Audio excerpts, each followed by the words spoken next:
It's time, Cougar Nation. Cougar Tracks. The best season analysis with BYU insider Mitch Harper on KSL NewsRadio and on video every day on the YouTube page for KSL Sports. Welcome into Cougar Tracks here on the KSL Sports YouTube and KSL NewsRadio, your legacy home of the Cougars. I am your BYU insider, Mitch Harper. It's Tuesday, December 23rd. We're 4 days away until BYU football takes on the Georgia Tech Yellow Jackets in the Pop-Tarts Bowl. That's on Saturday, 1:30 p.m. Extended pregame begins at 10 a.m., but we got to start things off with BYU basketball and Dybantsa. The top story of the day. The biggest story in the world of BYU sports right here on Cougar Tracks. What a night for BYU basketball, highlighted by Dybantsa going off for his first college triple-double. BYU takes down Eastern Washington 109-81. I was close. I said 110 points yesterday on the show. BYU nearly got that number. But Dybantsa, speaking of numbers, put up a ton. 33 points, 10 rebounds, 10 assists. First triple-double by a BYU basketball player since Kyle Collinsworth in 2016 against UAB in the NIT. AJ shot 85% from the field. He was 2 of 3 from three-point range, 9 of 11 from the free throw line. There was nothing he couldn't do out there. AJ went off, as he continues to do every single night in the month of December. AJ's history, triple-double, was historic in nature. Most points in a triple-double in Big 12 history. That according to ESPN Insights. Second 30-point triple-double. First player in Big 12 history with consecutive 30-point games on 75% field goal shooting. Also, first D1 player in the last 30 seasons with a 30-point triple-double on 80% field goal shooting. First D1 player to have 25 points per game, 5 rebounds per game, and 5 assists per game on 60% field goal percentage in a calendar month over the last 30 seasons, minimum of 5 games. And you dive deeper into those numbers into the month of December, it was a gift to watch AJ Dybantsa. 27.8 points, 8 rebounds, 5.7 assists, 2.3 steals, 65% from the field goal percentage, 77.9 from free throw range, 29% from three-point. That can improve. He was 2 of 3 last night, 2.5 turnovers, 1 foul the entire month of December. BYU was undefeated in December. Also, the stats just continue to roll in with AJ. First 30-point triple-double by a freshman against a Division I opponent this century. So that dates back to 2000. So AJ was spectacular in BYU's win over Eastern Washington. BYU as a team wasn't the greatest. It was, I thought the defensive performance was a little bit lackluster, and maybe looking ahead to the extended Christmas break that's coming up for this team. But this was Kevin Young on AJ's triple-double on a historic night to close out non-conference play. Well, he's aggressive, number one. He's really starting to understand how aggressive he can be. College basketball, I think, by just nature is just physical. And I think, with his ability to get by his man, people put hands on him, and so he's able to get to the line a lot. And then, look, they were, for the most part, playing in one-on-one coverage, and so he's able to do that. And then the 10 assists, once he did start drawing a little bit more of a crowd, was able to find guys. And so he just, he had the whole thing. I'm more happy with the 10 rebounds. He finally gets in there and gets some boards on the offensive glass. Not finally, but it's something we've talked about, though, and him doing that more and more, which he, when he goes, he gets them because he's so athletic. Second game in the last 3 outings that AJ comes up with 10-plus rebounds. I think Kevin Young hits on something there that's important. When AJ does crash the glass, man, BYU could be special. They could go the distance, potentially, at least the Final Four. I don't want to say it's national championship or bust for this team. Look, I'm sure that locker room has different views, and they feel like this is a team that should be national championship. Good, and I think they could be. I think, though, at at a minimum, Elite Eight. I think, though, this team is good enough to break through and get to the Final Four. I think they do need to fix the first half lulls, which have been so confusing, even against some of these inferior teams. They just haven't been great to start off games, and you wonder if that's going to be a problem on these road games coming up in the Big 12 as BYU closed out non-conference play, 12-1 in non-conference. And it was a very good non-conference schedule. It's been interesting to see the commentary from Seth Davis, who's on TNT with Turner and CBS, kind of ripping BYU's schedule. You look at Ken Pom, 91st in non-conference schedule. It's a top 100 schedule. Yes, there was only one, top 25 Ken Pom team in non-conference. That was UConn. BYU only lost by 2, and they did that without 2 of their starters. They got a quality win over Villanova, who's turning out to be a very nice team quietly. Wisconsin, a little bit of a flop. I don't think the Badgers are all that great. I think Clemson's a solid team. They're going to be pretty good in the ACC. Same with Miami, a top 40 team in Ken Pom. BYU currently number 8 in the net rankings.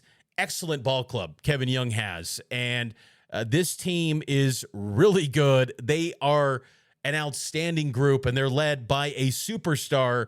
And Cougar fans, enjoy A.J. Dybantsa as much as you can, because we're talking about a guy, all the numbers that I laid out, you might never see this again. It can be easy to think, oh, Kevin Young got this guy in year 2 at BYU. This is going to be the norm for Kevin Young every single recruiting cycle. I'm not doubting Kevin Young. Kevin Young is a brilliant coach, and he can land big-time recruits. Look at Bruce Branch as a guy that BYU's in the mix for in the class of 2026. He's a 5-star prospect, top 5 recruit. Still, I think AJ is in an elite tier that you maybe never will see again. His versatility, his ability to truly do it all. And he does it again within the team, and he's making it about the team still. It's unfortunate we couldn't hear from AJ last night after the game. He had to dip out and catch a flight for his Christmas travel, which was a bummer, because on a historic night like last night, it would have been nice to hear from A.J. Dybantsa, but still, only 9 home games remain with this guy in a BYU uniform. He's the number 1 pick. He is the best player in the NBA draft class for 2026. There is no question about it, and I can't wait to see how he leads this BYU team into the Big 12. But 12-1 are the Cougars heading into Big 12 play. They will start Big 12 conference play on January 3rd on a Saturday, 11:30 a.m. network television spot on CBS. That was a game where A.J. Dybantsa had BYU, K-State. He took official visits to both programs. So there's going to be some heat there, for some good storyline games for BYU to open up Big 12 play. And it's going to be a lot of fun to watch all that play out. Let's take a break, though. We'll get to more BYU hoops and BYU football as the Cougars get ready for the Pop-Tarts Bowl coming up a little bit later this week as Bowl Week rolls on. Here on Cougar Tracks, and it's powered by KSL Sports.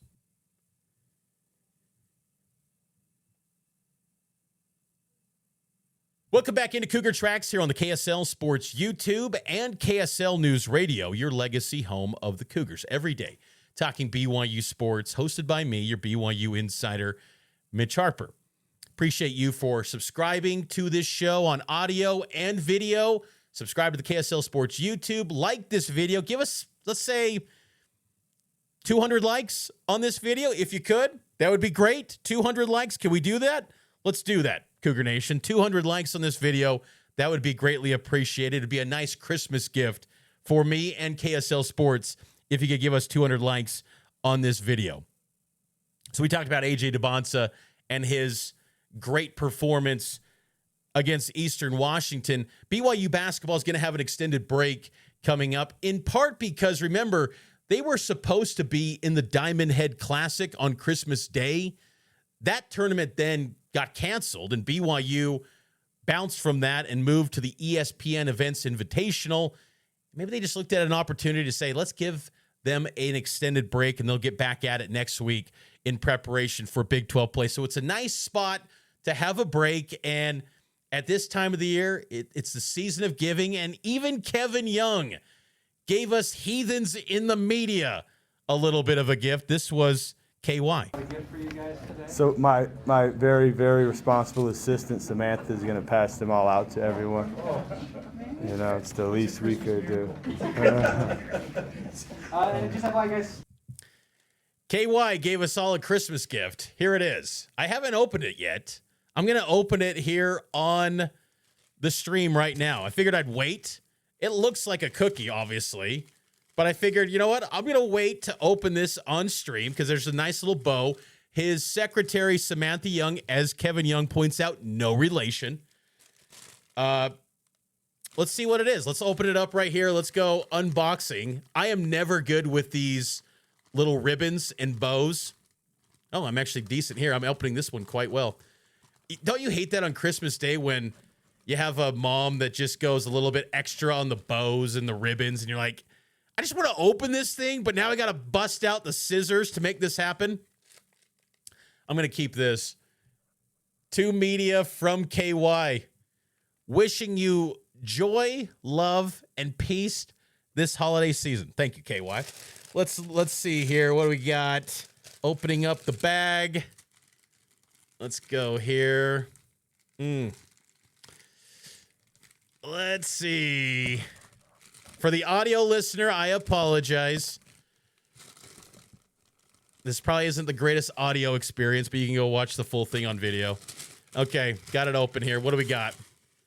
Okay, we got a chocolate chip cookie from KY. A chocolate chip cookie. Let's taste this thing. Does that crumble? I don't know. It's pretty good. It kind of has a homemade vibe to it. Maybe it's chip. It's pretty good. Thanks, KY. Thanks to KY for the cookie. You know, I was thinking about it. I didn't want to tweet this out because it would have been so dorky to tweet this out, and the context would have been lost on everyone. So I figured I'd wait, because this is how my mind works when I see things like this. The last time a BYU coach gave the media a Christmas gift was the 2019-20 season, Mark Pope's first year. He gave us beanies. That season was really good. However, it ended with a pandemic. So please don't have that happen. Let's see no pandemics. But in years, it's like a Greg Wrubell type stat. And Greg has fantastic stats. He pulls out some gems. But I could say in years where BYU coaches give the media a gift, the Cougars are a nationally ranked team. And I don't know how you define that season because there was no NCAA tournament. Still, that would have been a great team. And I think a team that could have potentially made a run. This team definitely is built to make a run, but appreciate KY for doing that. For us heathens in the media, it was a lot of fun to have that. And to close out the 2025 calendar year of sporting events for BYU in Provo. Obviously, next will be BYU football taking on Georgia Tech in the Pop-Tarts Bowl, but that's one of 8 bowl games for the Big 12, and now it's time to give you my Big 12 football bowl picks. Big 12 picks. In the deepest conference in America, anything can happen. Mitch tries to tell you what will happen next. It's his Big 12 picks. Big 12 picks. I'm obviously going to hold off on the Pop-Tarts Bowl until the day after Christmas, December 26th, to give you that in-depth preview and breakdown and prediction on that one. But I'll give you my picks for the rest of the Big 12 as bowl season starts to heat up now that we're approaching Christmas. We're 2 days out until the big day, and bowl season's definitely going to heat up. So it starts off, well, with BYU, honestly, coming up on Saturday at 1:30 p.m. But after the Cougars and the Yellow Jackets square off in the Pop-Tarts Bowl, Saturday night, 7:15 p.m., the Kinder's Texas Bowl. Got to give the props to the sponsors on these bowl names. Number 21, Houston takes on LSU. I'm going to go with Houston here. Not many opt-outs or Unavailable players in this one for Houston, at least expected. Houston's probably most notable player that's absent for this one is their starting center, Demetrius Hunter. He's no longer with the team. LSU had a pretty big opt-out with Mansour Delane, cornerback, heralded, potential high draft pick in the NFL draft. I'm going to pick Houston. Last year in this spot, Baylor was facing a very mediocre LSU team and got hammered by LSU. I think Houston's going to put up a better fight because defensively, I think they're a bit tougher. And I just like this Houston team. I'm going to go with Willie Fritz and the Cougs to get a nice win in their backyard in Houston. You got to show up, Coug fans. You have to show up for this one. But I fear that LSU might take it over. They've got a big showing of fans in the Houston area. So this should be a well-attended bowl game with a pretty good atmosphere, I would imagine, in that game on Saturday night. Tuesday, December 30th, the Valero Alamo Bowl, number 16, USC takes on 8-4 TCU from the Big 12. Let me just say this. The Alamo Bowl, outstanding bowl game for the media. They do a really nice job, and it's crazy to think that the Alamo Bowl doesn't have a top 25 matchup, but that's what it is in this spot, and I'm going with USC in this game. TCU lost Josh Hoover. Kendall Briles, the offensive coordinator, he's gone to South Carolina. USC quarterback Jaden Mayava, he re-signed with the Trojans, so I'd expect that he's going to play. But people looked at the Hoover news and thought, oh, this is what's wrong with college football. Just, there's no retention.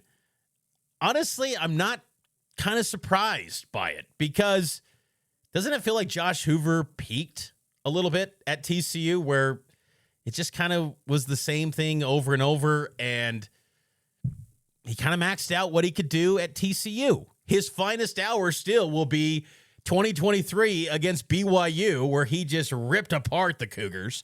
But BYU, of course, got their revenge 2 years later. I'm going with the Trojans to take down TCU in the Alamo Bowl. Tony the Tiger Sun Bowl, Arizona State versus the ACC champion Duke Blue Devils. I'm going with Duke. Arizona State, they've lost a lot of guys. Levin, of course, he's been long gone for weeks. He's in the portal. Jordan Tyson, the star wide receiver, opted out for the NFL. Raleek Brown opted out for the NFL. I'm going with Duke to take down the Sun Devils. I think ASU will put together something from Kenny Dillingham, who's asking rich people for $20 million checks. And honestly, that's the name of the game. You got to find a rich booster that's going to say, I'm going to write this thing and finance the whole deal. But give me Duke in that game in the Sun Bowl. SRS Distribution Las Vegas Bowl, number 15 Utah versus Nebraska. Utah's favored by 15.5 points, and I think they beat Nebraska by even worse. They're going to want to send Kyle Whittingham out on a high note. They're going to be without Fano and Caleb Lomu, which will be, maybe something that's an interesting storyline here. But Nebraska is going to be without its top two quarterbacks. They're going to be starting a true freshman in TJ Lateef at quarterback in this game. I don't think that goes well against Utah's defense. I think Utah wins, and they win big to send out Kyle Whittingham on a high note with a Las Vegas Bowl win. Friday, January 2nd, which, why are we playing this bowl game January 2nd? Why? Is the AutoZone Liberty Bowl taking place the day after New Year's? It doesn't make any sense. Get all these games done before New Year's. So crazy to me that they stretched this thing out. I'm going with, in this matchup, it's Cincinnati versus Navy. Give me the midshipman. Brendan Sorsby, gone. He's heading to the portal. Cincinnati's secondary has been completely raided by players going to the portal. Jake Golday, their star linebacker, he's entering the NFL draft. I'm going with the midshipman. I can't really find anyone that's really opting out or doing the portal thing. They're not dealing with NFL opt-outs at Navy. So give me the midshipman to get it done in the Liberty Bowl. And then finally, the Trust and Will Holiday Bowl, Arizona versus SMU. Give me Arizona. This is one of the games that I look at and say Arizona could be the beneficiary of a springboard into next year type moment. This used to be kind of a thing in bowl season where get some momentum into the next year. Arizona has the makings to be the only team really, I look at from the Big 12, maybe BYU to a lesser extent, that could really create some momentum from this bowl performance. I think Arizona's the better team than SMU this year. Kevin Jennings, the SMU quarterback's expected to play. I think Arizona's got a really good defense that's been key in all of this for them to be a nationally ranked team. Noah Fafita's expected back for next year. So springboard opportunity for Arizona in San Diego in the Holiday Bowl, which that sponsor, by the way, Trust and Will Holiday Bowl. What are we doing here? Where's the Thrifty Car Rental Holiday Bowl with Ty Detmer? We need to get back to the Thrifty Car Rental, or maybe Pacific Life, Culligan. Give me one of those. Trust and Will for the Holiday Bowl? I don't like that at all. And then, of course, Texas Tech, Oregon. I kind of previewed that game last week. I think Texas Tech gets it done. Oregon's offense, so explosive. They look great against James Madison. Credit to James Madison's offense, though. They put up some numbers on Oregon's defense. But still, it was, they were outclassed. There's no doubt about that.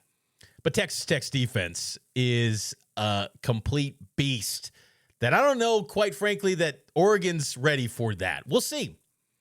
I'm going with Texas Tech, though, to win this thing in this game. I think they're going to get to the national championship game before ultimately falling to Ohio State. But I've got the Red Raiders, Rackham, taking down the Oregon Ducks in the Capital One Orange Bowl, 10 a.m. on January 1st. And I got to say, sometimes it's not the greatest feeling to be a family man and honor family traditions. My wife's family has a tradition where they do morning bowling on New Year's Day. Whew. I'm a little bit concerned. It's going to conflict with 10 a.m. Orange Bowl that I want to watch, but create those family memories, right? There's always an app to watch the games, right? It's the same, right? Just watch it on your phone. No, it's not. Anyway, that's my bowl picks for the Big 12 this bowl season as it gets ready to heat up this week.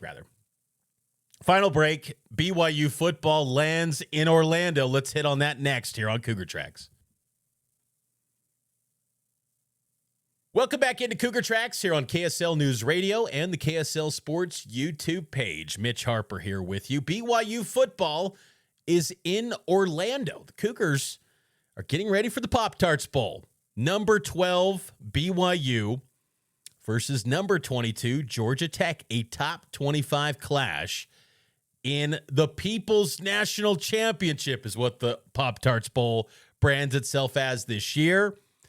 They arrived in Orlando, and they're getting ready for Saturday's game against the Yellow Jackets. Kickoff at 1:30, extended pregame here on KSL News Radio begins at 10 a.m. But they had a hero's welcome from the Pop-Tarts Bowl staff as they arrived at the team hotel and had the Pop-Tarts Bowl staff greeting them and celebrating BYU's arrival. They even had a swig bar for the BYU contingent. And it's always funny to me, too, when BYU goes to these other markets for bowl games. There's the swig stand right there.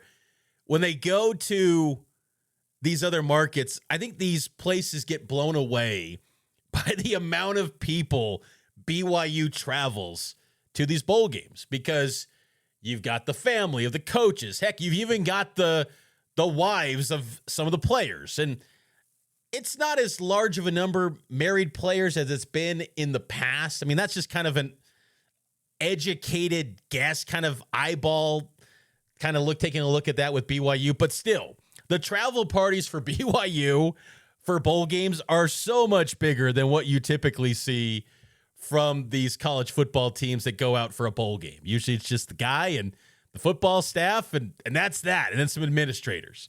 For BYU, it is a family deal. They flew out of Salt Lake and actually didn't fly on Delta planes, which kind of blew me away.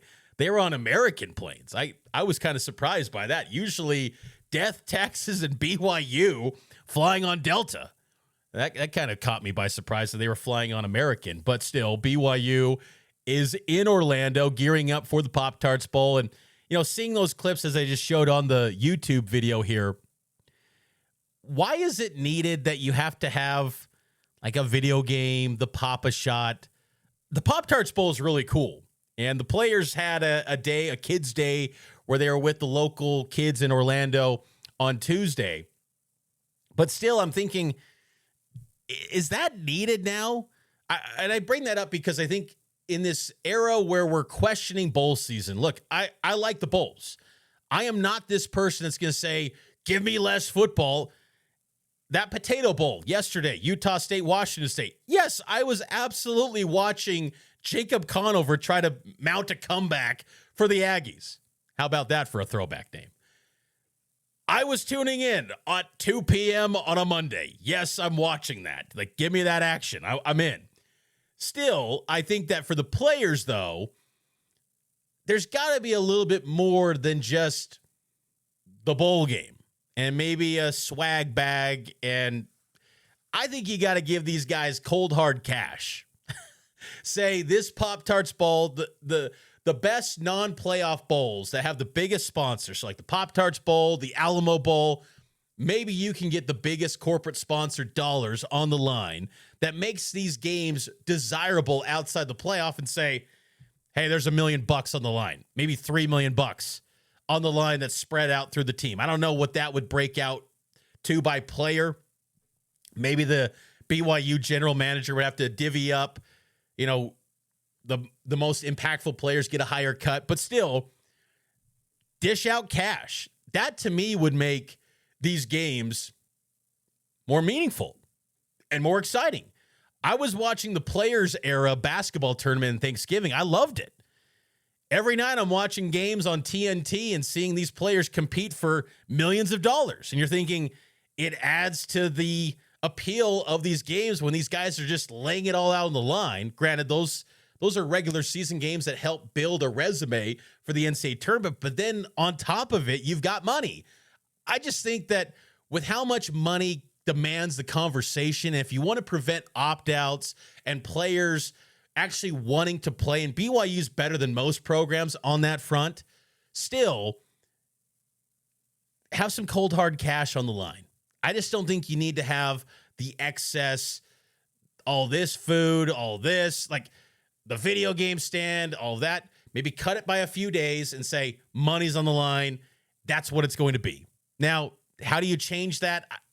I don't know, because these cities plan years in advance of these bowl schedules and the boost that they get to the economies. I'm sure it's significant. I'll be curious, though, to see what the turnout is for BYU fans at this game. I kind of get the sense that there's just not as big of a turnout, at least from the fans traveling from out west. I'd be surprised if there's many BYU fans traveling from Utah to this game.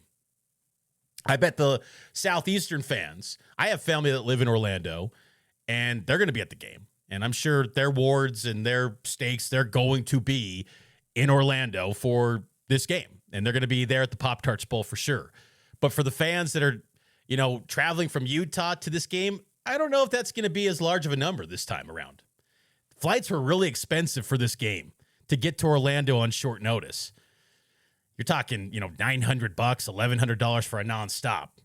Yeah, if you want to do 2 layovers and run the risk of losing a bag, maybe you get a cheaper flight. But if you wanted to get direct, you're looking at $900, $1,100. And that was a couple weeks ago. So I can only imagine what it is now. But I still think that BYU is going to be motivated, at least from Kalani Sitake. What the players' motivation will be, that's always kind of a question when it comes to these bowl games. But for Kalani, he's motivated. And how much of a motivation is winning a 12th game? The first time BYU could do that since 2001. This was Kalani yesterday on that. It's not really about the record and the wins. It's about just being thankful for the opportunity to participate in this game. And you show gratitude by doing your best and showing up and playing. These guys love football. I love football. And this is a great opportunity for us to do it again and to finish the game, to finish the season together as a team. There's guys that are banged up that can't play in this, and I know they wish they can. And there's guys that are going to have opportunities because other guys are banged up. And we just have to go forward and play. And I think more than anything, just have a sense of appreciation that we get to do this. Being a former player myself, you're going to remember these moments and remember the activities that you have during the week, and you're going to remember the game too. But more than anything, you'll remember the connection that you had to the people and what you felt like when you were actually playing that game. And sometimes, players don't really think about it until it's done. And so hopefully we can make some memories and make them mostly good. We'll see if we can get that done. But I know during the week it'll be a lot of fun. BYU and Georgia Tech, Saturday afternoon, 1:30 kick right here on KSL and ABC. The Cougars tomorrow will be going to Disney World on Christmas Eve, and then I think they're going to Universal coming up on Christmas Day. We'll have to check on that, but Disney World coming up on Christmas Eve. So if you're in the Florida area, I know that those parks are huge, but Christmas Eve, the Cougars are going to be around, out and about at Disney World, enjoying the festivities there down in Orlando. That's going to do it for this edition of Cougar Tracks. We might get in a quick Cougar Tracks tomorrow here on the show. Try to work that in for Christmas Eve before all the festivities. But then we'll have Christmas off. We'll be back at it on Friday, December 26th to get you ready for the Pop-Tarts Bowl.